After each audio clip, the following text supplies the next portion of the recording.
ఈ కార్యక్రమాల్లో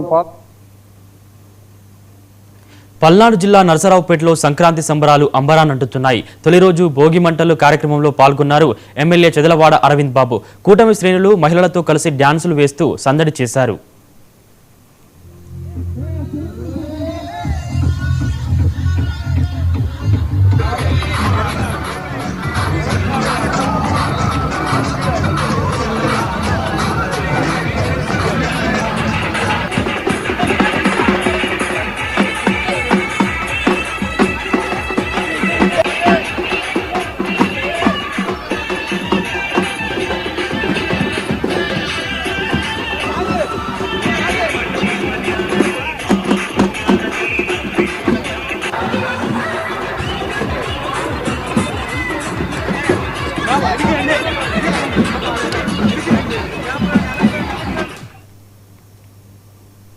నల్గొండ జిల్లా నకిరేకల్ ఎమ్మెల్యే వేముల వీరేశం ఆధ్వర్యంలో